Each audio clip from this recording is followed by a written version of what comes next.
Hello and welcome to a Microsoft 365 Insights video.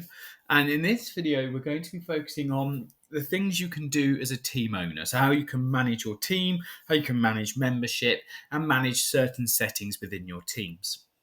So, what you're looking at here is Microsoft Teams. And the first thing I want to do is I want to go and check which teams I'm actually an owner of, because the things we're going to cover today only apply if you're an owner, not a member. So, how do we do that? Well, we can go to the three dots up here when we're in the chat window, and we can go to your teams and channels. Now, what this does is this shows us a list of all teams and channels that I have access to. But what's really useful is it shows us our role. So we can see on the right hand side that there's three teams here: human resources, the Mark9 project team, operations team. I'm an owner of all of these teams. So that means I can perform ownership actions across all of these teams. So let's jump into something like operations. And we can see here, operations has a number of channels. And let's start to think about how we might want to sort of manage this team and these channels. So the first thing we might want to do as an owner is look at membership. So again, just to briefly cover it off, a team has a select group of members.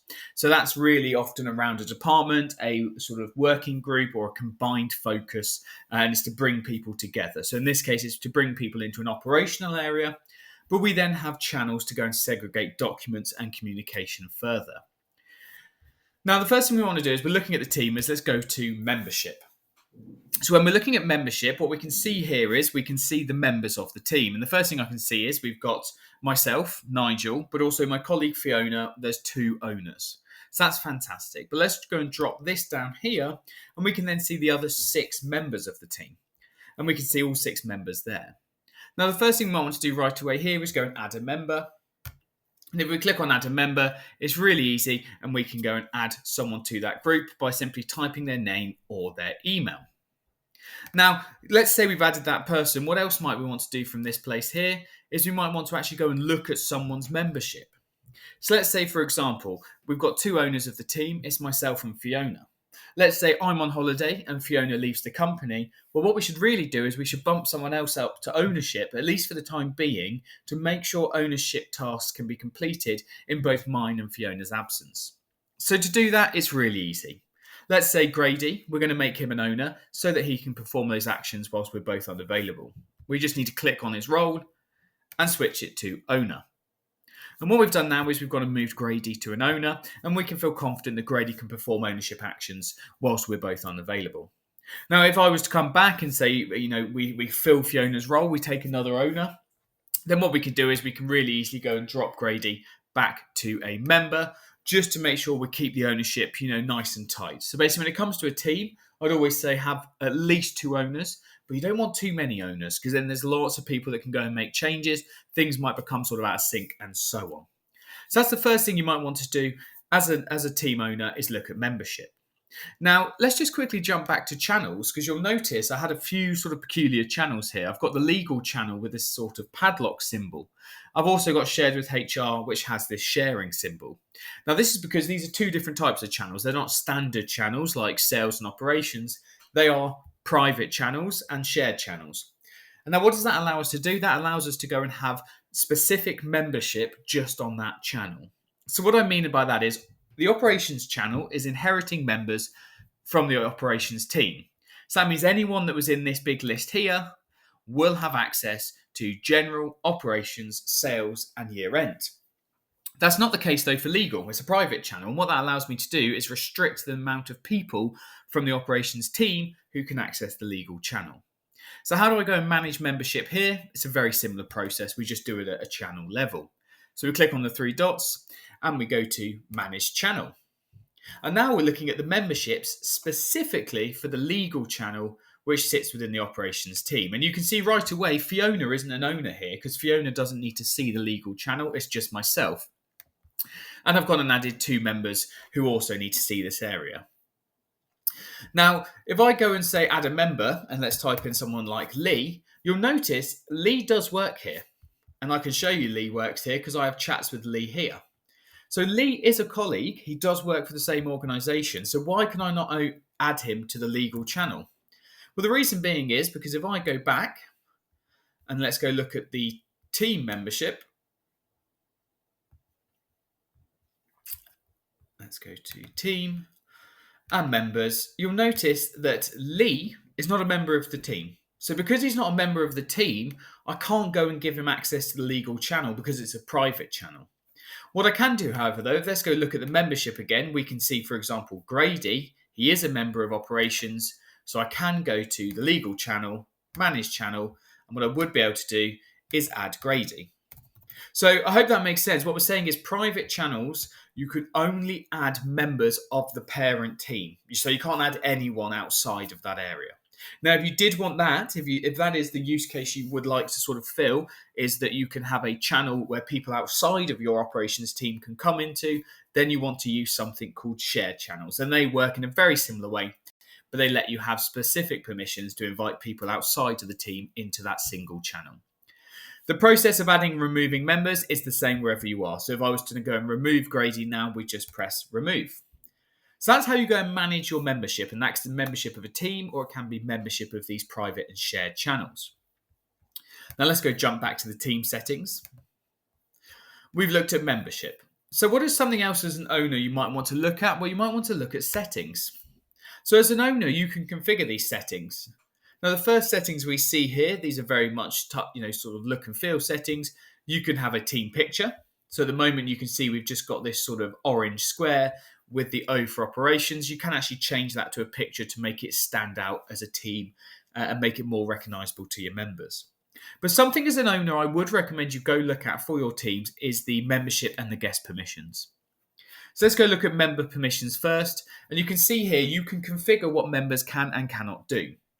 Now, something that can be switched on if you have a look, and I recommend you switch it off, is allowing members to create private channels and to delete and restore channels.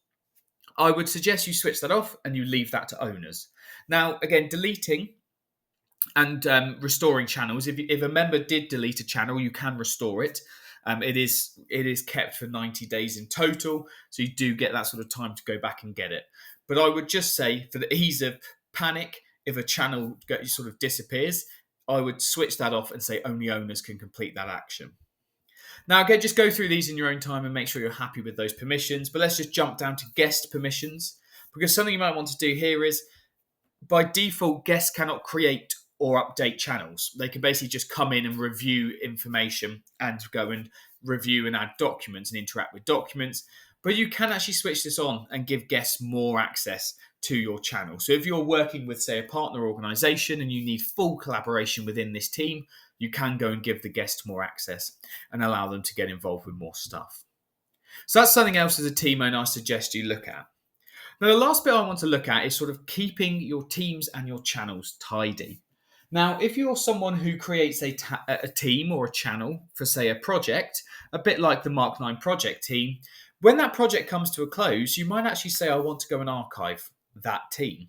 We finished the project, we don't want to have any further communication, and we want to just lock the documents as they were at the project closure. So how do you do that as a team owner? Well, let's go back to the three dots. Let's go to your teams and channels. Now, again, I can say, right, the Mark 9 project, it has come to a close. So what I want to do is archive that team. Now, why do I want to archive it? There's a few reasons. One, archiving a team, it gets it out of everyone's view. So this long list here, which can be quite a long list if you're a member of lots of, say, group chats and channels, if you archive a team, it's moved out of their view. So it stops people seeing it and interacting with it day to day. So it's a good way just to keep everyone's team's estate nice and tidy. Another reason you might want to archive is it stops people posting.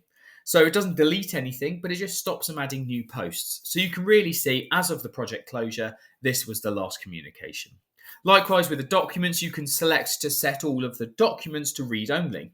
So again, that means no documents can be edited or altered past that archiving point, but people still can go and review the old content if they need to.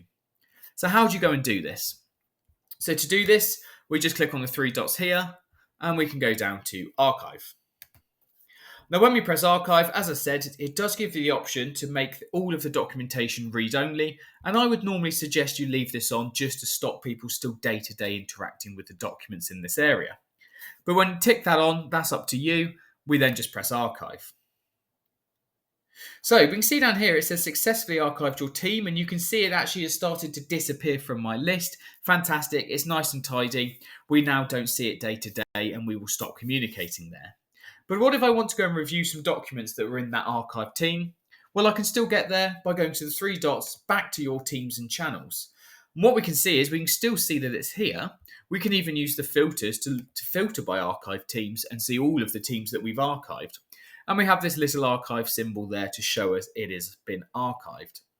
But if we click it, we can still interact with it. So we can go back to resources, we can still see all of the posts. The only thing we can't do is we cannot post any more messages. Likewise, if we go to files, we can still see the files. They are just all now read only. So that's fantastic. But what if you want to bring this team back to life? Well, bringing a team back from archiving is as simple as it was to archive it. We go back to your teams and channels, we go back to the three dots, and we press restore. And what you can see is it's almost instantaneous. It says successfully restored the team. It's come right back to life. And we can now go back here and we can see, we can post again. We could go and edit files again.